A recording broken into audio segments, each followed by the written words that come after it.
खुदावंद यीशु मसीह में प्यारे भाइयों और बहनों, आज हम संत लूकस के मुताबिक अंजिल यानी सुसमाचार उसका 24 अध्याय 35 से लेकर 48 तक मनन चिंतन करें। यह बताया गया है पहला वाक्य में यानी वाक्य 35 में कि खुदावंद यीशु मसीह को उन दो शिष्य जो एमाउस की ओर यात्रा कर रहे थे रोटी तोड़ते समय पहचान लिए हैं। रोटी तोड़ते समय पहचान लिए। कौन से रोटी? रोटी क्या होता है? अगर रोटी में वो खुदा को पहचान लेते हैं उसका मतलब रोटी में ही खुदा है, अर्थात उस पाक रोटी में खुदावंद यीशु मसीह की उपस्थिति है। उस पाक रोटी का संस्कार जिसको हम कहते हैं सैक्रामेंट ऑफ होली यूकारिस्ट, जो मिसा बलिदान में हम स्वीकार करते हैं, उसमें खुदावन उपस्थित है।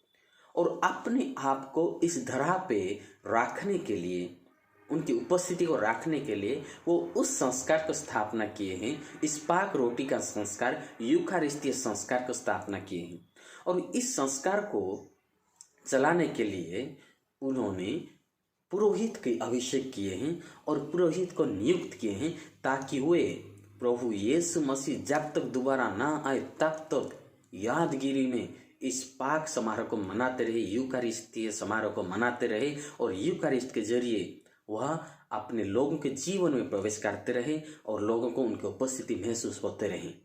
लेकिन अगर शिष्य लोग रोटी तोड़ते समय, उस पाक रोटी तोड़ते समय रोटी के जरिए खुदा को पहचान लिए हैं, तो सवाल यह है क्या आप और मैं, क्या हम प्रभु यीशु मसीह को रोटी तोड़ते समय पहचानते हैं? और रोटी कब तोड़ा जाता है? मिसा बलिदान के जरिए। और ये मिसा बलिदान सिर्फ पुरोहित ही चढ़ा सकते हैं। हम लोग जरूर उस पिछले अप्रैल 10 तारीख को जरूर इसके बारे में मनन चिंतन किए होंगे, पवित्र वीरवार को। लेकिन आज फिर एक बार इस वचन के मुताबिक एक पुरोहित और यूकारिस्ट के बीच में क्या संपर्क है, क्या रिश्ता है, हम समझने की कोशिश करें। बिना यूकारिस्ट से एक पुरोहित का जीवन अधूरा रहता है, क्योंकि यूकारिस्ट के लिए ही एक पुरोहित को अभिषेक दिया गया है। यूकारिस्ट समारोह मनाने के लिए ही और यूकारिस्ट के जरिए प्रभु यीशु मसीह की उपस्थिति को लोगों के बीच में देने के लिए, लोगों के जीवन में प्रदान करने के लिए ही एक पुरोहित को चुना गया है। हालांकि हो भी सकता है एक पुरोहित कितने भी कमजोर हो, कितने भी बुरे हो, लेकिन एक पुरोहित ही होते हैं, उनके जगह कोई भी नहीं ले सकते।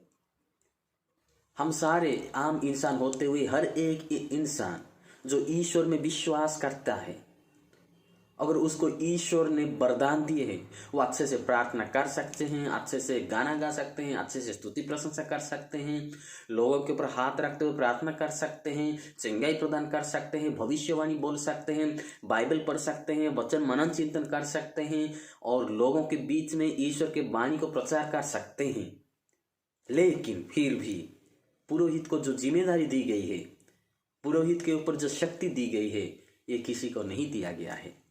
वो क्या है? वो पवित्र मिसा बलिदान चढ़ाना और लोगों के पाप स्वीकार सुनते हुए उनके पापों को क्षमा प्रदान करना, ये शक्ति सिर्फ एक पुरोहित को दिया गया है। उसका मतलब पुरोहित वास्तविक में यीशु के साथ उस यूकारिस्ट के जरिए जुड़े हुए हैं। और एक पुरोहित का महानता वही प्रकाश होता है जब वो ये संस्कार को परिचालना करते हैं। वो साधारण इंसान है, हमारे जैसे आम इंसान है, उनके अंदर भी कमजोरियां हैं, लेकिन फिर भी वो खास तरफ से विशेषता के साथ विशेष रूप से खुदावन के द्वारा उनको चुना गया है। इसीलिए तो आम इंसान के बीच में से उनको चुना जाता है और उनको अभिषेक दिया जाता है, यही सारे संस्कार को चलाने के लिए। और इन संस्कारों के जरिए हम सबों को खुदा की उपस्थिति को और खुदा की आशीष को देने के लिए। लेकिन सवाल ये है, क्या हम रोटी तोड़ते समय जैसे शिष्य लोग पहचान लिए हैं उस पाक रोटी, उस यूकारिस्ट, क्या हम रोटी तोड़ते समय उसी खुदावंद यीशु मसीह को पहचानते हैं? क्या हम उसी खुदावंद यीशु मसीह को प्यार करते हैं जो यूकारिस्ट में उपस्थित है? क्या हम उसी खुदावंद को प्यार करते हैं जिन्होंने अपनी उपस्थिति धरा पे रखने के लिए, लोगों को देने के लिए वह एक पुरोहित को अभिषेक किए हैं, पुरोहित को अभिषेक करते हैं। क्या हम उस खुदा को प्यार करते हैं? क्या भक्ति प्रदर्शन करते हैं, उनकी आराधना करते हैं? क्या हम उस पुरोहितों को, उन पुरोहितों को हम सम्मान देते हैं, प्यार करते हैं, जिन पुरोहितों के जरिए खुदाबंद की उपस्थिति यूखारिस्ट में आ जाता है?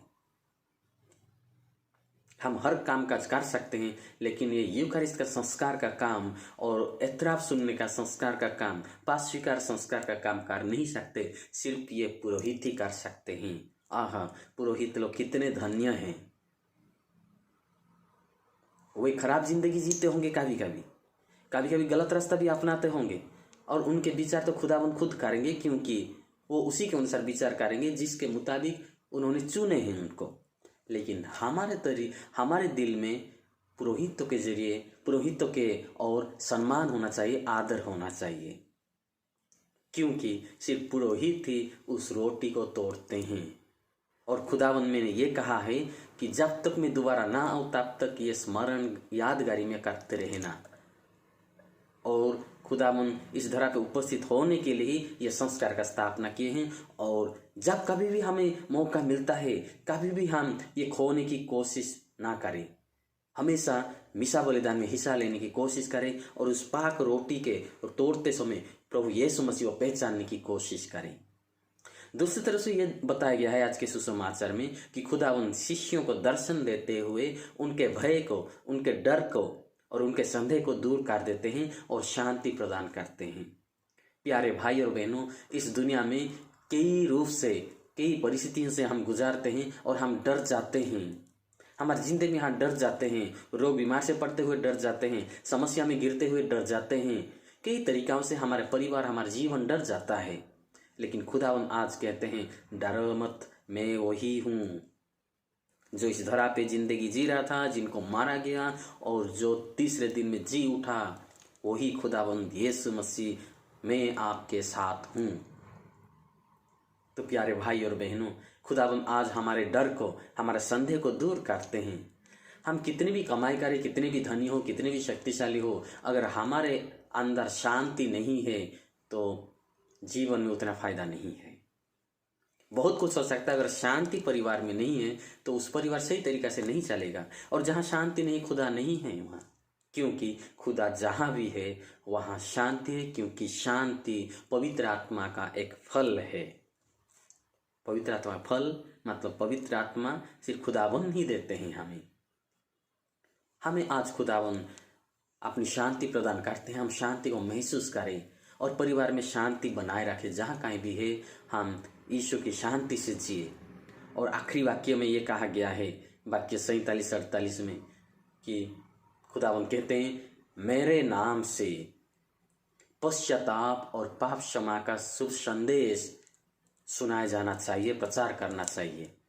तो यरूशलेम से शुरू होते हुए दुनिया के हर जगह में, हर देश में प्रचार होना चाहिए।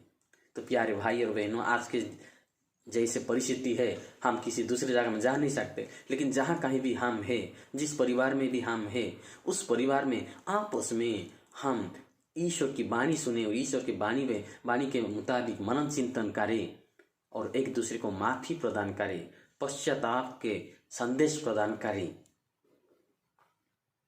आइए हम इस पवित्र वचन सुनते हुए हम ईश्वर से दुआ करें कि ईश्वर हम सबों को आशीर्वाद प्रदान करें, ताकि जो संदेश, जो शुभ संदेश, गुड न्यूज़, जो शुभ संदेश यरूशलेम से हमारे पास पहुंच गया है, यरूशलेम से आ गया है, हमारे पास ही, हमारे परिवार में ही सीमित नहीं रहना है, उसको बाहर जाना है हमारी जिंदगी के द्वारा, काम काज के जरिए। तो आइए हम दुआ करें कि खुदावंद हम सबों को आशीर्वाद प्रदान करें कि हम उस खुदावंद यीशु मसीह को रोटी के रूप में पहचानें और जो रोटी का संस्कार, पाक संस्कार जो पुरोहित लोग चढ़ाते हैं, चलाते हैं, उन्हें प्यार करें, सम्मान प्रदान करें, क्योंकि उनके जरिए ही हम रोटी को पाते हैं, उस पाक संस्कार को प्राप्त करते हैं, क्योंकि खुदावन की हुक्म, खुदावन की इच्छा ही यही है। तो हम पुरोहितों के भी सम्मान करें, आदर करें और उनके जरिए खुदा को ढूंढने की भी कोशिश करें। तो आइए हम ये प्रार्थना करें कि भक्तिमय से जब कभी हमें मौका मिलता है पाक संस्कार में, यानी उस एतराप में और विशेष करके ये मिसा बलिदान में हम योग्य रीति से हिस्सा ले। खुदावन हम सबों को आशीर्वाद प्रदान करे ताकि हम खुदा को पहचानते रहे और खुदा हम सबों के डर को, भय को, संदेह को, रोग बीमार को दूर करे और हमें शांति प्रदान करे। आमीन।